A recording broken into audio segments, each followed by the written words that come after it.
우리가 먹으면 졸음이 와요. 혈액이 장으로 많이 가거든요. 그러면 졸려서 주무시는 경우가 있어요. 일단 혈당 스파이크를 잡을 수가 없어 내 혈당은 솟구치게 되고요. 먹고 누우니 역류성 식도염 100% 생기게 되고요. 가장 최악의 습관은 먹고 자는 습관인 것 같습니다. 아일랜드의 연구에 의하면요, 식사 후에 그럼 최소 얼마 정도 움직이면 효과를 볼 수 있느냐를 봤더니 딱 2분만 움직이셔도 내 혈당 스파이크를 낮출 수 있다라는 연구 보고가 되어 있습니다.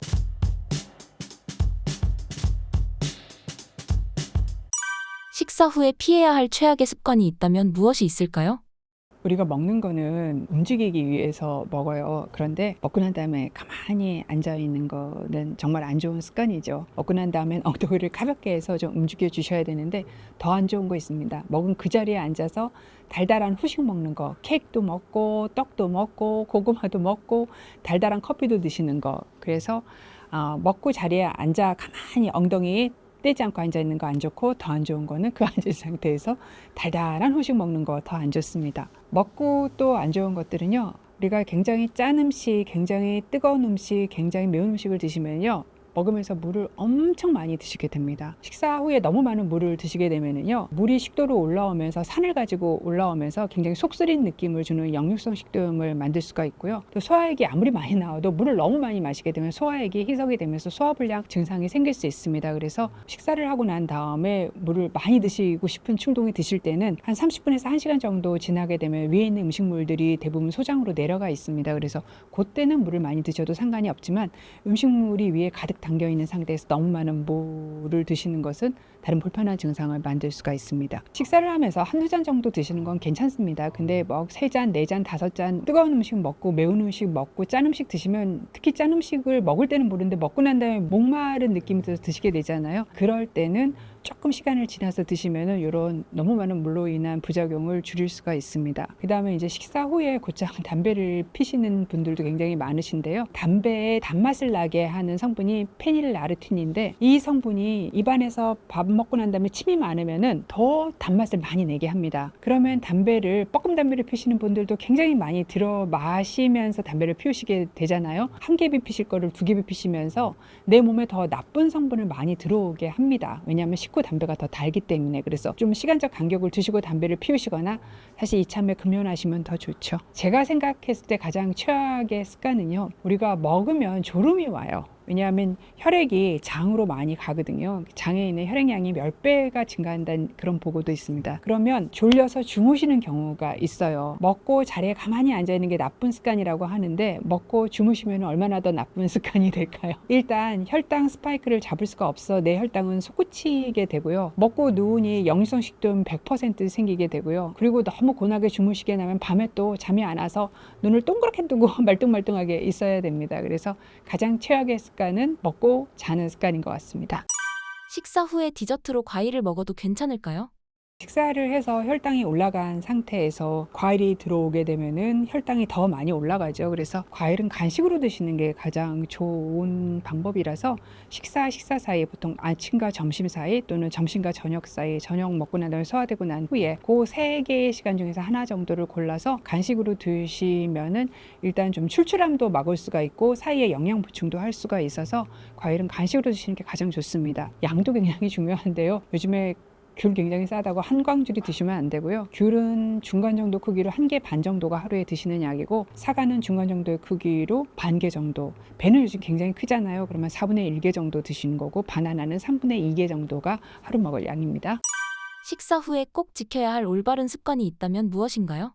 식사하고 난 다음에는요, 좀 움직여주는 게 좋습니다. 아일랜드의 연구에 의하면요, 7개의 연구를 막 분석을 해서 식사 후에 그럼 최소 얼마 정도 움직이면 효과를 볼 수 있느냐를 봤더니 딱 2분만 움직이셔도 내 혈당 스파이크를 낮출 수 있다라는 연구 보고가 되어 있습니다. 그래서 2분이면은 약간 식당을 조금 가실 때 엘리베이터를 사용하지 말고 계단을 사용하시거나, 또는 밥 먹고 치카치카를 하실 때 내가 일하는 층 말고 다른 층 한 2층 정도 올라가서 있는 화장실을 사용을 하시거나 정도로도 충분한 양이기 때문에 식사 후에 곧장 자리에 앉지 말고 뭐 커피를 드시러 바깥에 커피 전문점을 가시거나 이렇게 움직일 수 있게 동선을 짜는 게 굉장히 중요한 것 같고요. 그렇다고 해서 식사 후에 막 과격한 운동을 하시게 되면은 위장관으로 가야 되는 혈액이 팔다리 근육으로 가야 되기 때문에 소화 장애가 생기게 됩니다. 그래서 가벼운 운동, 그러니까 빠르게 걷기 정도가 가장 좋죠. 그 정도 운동을 해주시는 게 가장 좋습니다. 아침 식사는 꼭 해야 하는 건가요?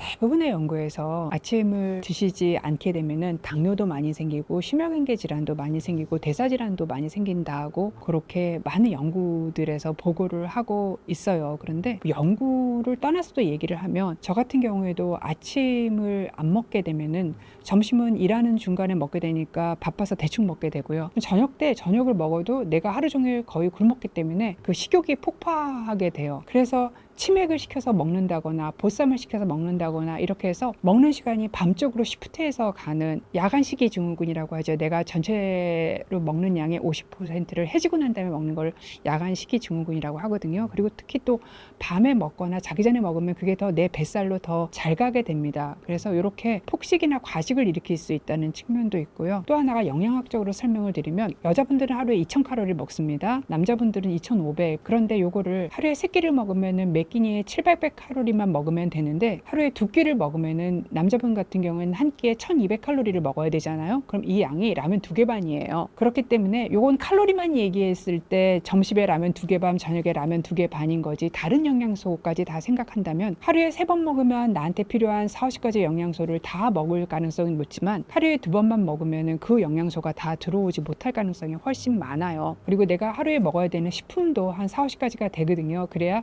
나한테 필요한 영양소를 다 보충해 줄 수 있는데 그거를 3끼에 나눠서 할 때는 충분히 먹을 수 있지만 2끼에 나눠서 할 때는 식품의 다양성의 측면 그리고 내가 먹어야 되는 영양소 보충의 측면에서도 부족할 가능성이 굉장히 많습니다. 그리고 또 포도당이 좀 아침에 들어와 줘야지 아이가 학교 가고 우리가 직장에 갔을 때 머리를 좀 잘 굴려서 일을 할 수 있죠. 건강을 유지하기 위해 추천하는 운동법이 있을까요? 고민 안 하셔도 되는 게 전 세계 스포츠 관련 학술 단체에서 다 정해놓은 운동량이 있습니다. 우리나라도 다르지 않아요. 중강도 운동은 약간 숨이 차고 하고 나면은 등줄기에 땀이 살살 송글송글 맺힐 정도의 운동을 얘기하는데요. 중간도 운동으로는 일주일에 150분에서 300분이에요. 그러니까 하루에 30분씩 하면 일주일에 5번 하는 정도의 양이에요. 그런데 고강도 운동, 그러니까 굉장히 숨이 차고 하고 나면 막 옷 갈아입어야 될 만큼 땀이 나는 그런 운동이죠. 그런 경우에는 반만 하면 돼요. 그래서 일주일에 75분에서 150분을 하는 거예요. 그럼 하루로 따지면 하루에 15분 운동하는 건 좀 어려우니까 25분 운동을 해서 일주일에 3번 하는 정도의 양이에요. 이렇게 운동을 해주면 내 사망률을 30% 정도 낮출 수 있다고 되어 있어요. 근데 나는 이거보다 조금 이 정도 운동은 약간 간에 기별도 안 가 하시는 분이 있으실 수 있죠. 그러면 2배 정도 하는 거, 제가 방금 말씀드린 중강도 운동으로는 150분에서 300분을 2배, 그러니까 600분까지 하는 거죠. 고강도 운동으로는 75분에서 150분을 2배, 그러니까 300분 하는 거죠. 이렇게 하면은 추가적으로 10% 정도 사망률을 더 낮춰서 나의 사망률을 40% 정도 낮출 수 있다고 되어 있어요. 그럼 이거보다 더 하면 나는 더 오래 살고 싶어 해가지고 고강도 운동을 600분 이상 한다. 그럴 경우에 더 도움이 된다고 되어 있지 않고요. 어떤 경우에는 너무 많이 하면 산화 스트레스가 너무 많이 생겨서 질환이 더 많이 생긴다. 이런 보고도 있기 때문에 중강도로 150분에서 300분, 많으면 한 최대한 600분 정도까지 해서 내 운동량을 정하시는 게 가장 적합하다고 보고요. 운동의 종류가 우리가 유산소 운동이라는 운동이 있죠. 그래서 제가 말씀드린 거는 이제 유산소 운동을 말씀을 드린 거고요. 또 한 축에 근력 운동이 있습니다. 근육을 사용하는 운동인데 이 근력 운동을 일주일에 2번 내지 3번 정도 해주시는 게 필요합니다. 근데 근력 운동이라고 하면 이렇게 팔만 써서는 안 되고요. 내 몸의 대근육은 다리와 몸통 근육이 대근육이거든요. 그래서 이런 근육을 골고루 사용하는 운동을 매일 하실 필요는 없고요. 일주일에 2번 내지 3번 정도 해주시는 게 가장 적절한 운동의 비율입니다. 그런데 이제 한국 분들은 특히 나이 드신 분들은 운동 뭐 하냐고 물어보면 대부분은 걷기 하세요. 그리고 조금 더 하시는 분들은 등산하세요. 근데 저는 별로 이제 등산이 낙상하시는 분을 너무 많이 봐서 좀 어느 정도 나이가 드신 분들 또는 계절적으로 겨울이거나 또는 여름에 하절기 미끄럽고 이럴 때는 등산은 권유를 잘 하지 않거든요. 근데 또 등산을 좋아하시는 분은 또 매일 등산을 하시더라고요. 그런데 요거는 근력 운동은 아닙니다. 이건 유산소 운동이고요. 근력 운동은 여러분이 많이 언론에서 보신 스쿼트, 앉았다 일어났다 하는 거라던가 아니면 프랭크, 네, 팔 짚고 하는 거, 그다음에 또는 뭐 푸시업 이런 것들이 근력 운동이기 때문에 사실 근력 운동은 따로 시간을 내서 일주일에 2번 정도 해주셔야 합니다. 어느 시간에 해도 상관이 없는데요. 밥 먹자마자 소화되는데 걸리는 시간이 2시간이기 때문에 이 안에는 운동을 많이 해주시면은 소화기관으로 가야 되는 혈액이 근육으로 쏠리게 되기 때문에 소화장애도 생기고 운동의 효율성도 떨어집니다. 그리고 너무 배가 고플 때, 내가 너무 공복이 길 때 운동을 하게 되면은 사실은 이때 운동을 하는 분들의 대부분의 목적이 이때 내 체지방을 태우기 위해서, 살을 빼기 위해서 많이 하시는데, 이때 체지방만 타는 게 아니라 근육도 많이 소모가 되기 때문에 너무 배가 고픈 공복일 때, 공복이 길었을 때는 조금 피해 주시는 게 좋겠습니다. 그래서 식사 사이 식사하고 2시간 이후에 해주시는 게 가장 좋습니다. 신사임당 구독자분들께 한마디 부탁드립니다. 요즘 불황이라서 다들 굉장히 주머니가 가볍잖아요. 돈 쓸 일도 되게 많은데 그럴 때일수록 건강관리를 잘 하셔야 됩니다. 그래서 제가 권유드리는 거는 국가에서 하는 거의 무료인 건강검진을 매년 또는 2년에 한 번씩 국가에서 국가검진을 제공하고 있기 때문에 요거 매년 놓치지 않고 받으시는 거 정말 기본적으로 할 일이라고 생각하고요. 두 번째가 국가에서 무료로 제공하는 65세 이상 어르신들을 위한 인플루엔자, 그러니까 독감 예방 접종도 있고 폐렴 예방 접종도 있습니다. 특히 작년 같은 경우에는 코로나 예방 접종에는 너무 많이 질리셔가지고 독감 예방 접종을 잘 하지 않으셨었어요. 그렇지만 독감도 이번에 돌아서 굉장히 많이 고생하셨거든요. 그래서 이런 국가에서 무료로 제공하는 예방접종도 꼭 챙겨서 받으시는 것도 권유드리고요. 의외로 보건소에서 혈액 검사를 하거나 골밀도 검사를 하거나 엑스레이를 찍거나 하면은 가격이 굉장히 쌉니다. 그래서 그렇게 약간 부담되실 때는 보건소에서 해주는 의료 서비스를 좀 이용해 보시는 것도 좋은 방법일 것 같습니다. 그리고 이제 마지막으로 당부드리고 싶은 것은, 사실 의사가 약을 팔지는 않습니다. 무슨 말이냐면 의사는 처방전만 발행을 하고 약은 약국에서 사시게 되세요. 그렇기 때문에 의사가 어떤 약을 권유한다고 해서 의사가 받는 어떤 이득은 전혀 없어요. 오히려 어떤 약을 줬을 때 사실 부작용 없는 약은 없기 때문에 그 환자가 겪게 될 부작용까지 의사는 책임을 져야 되고 해결을 해야 되거든요. 그럼에도 불구하고 당뇨약을 드세요, 콜레스테롤 약을 드세요, 혈압약을 드세요 할 때는 그 약이 필요해서 권유를 해요. 그런데 환자분이 안 먹을래요 하면 사실 몇 번까지 의사가 권유를 하겠어요. 그렇기 때문에 의사가 좀 권유를 해서 약을 먹어야 되는 순간이 됐을 때는 주저하지 않고 약을 드시는 것이 나한테 가장 가성비 좋게 건강을 지킬 수 있는 방법이라고 생각합니다.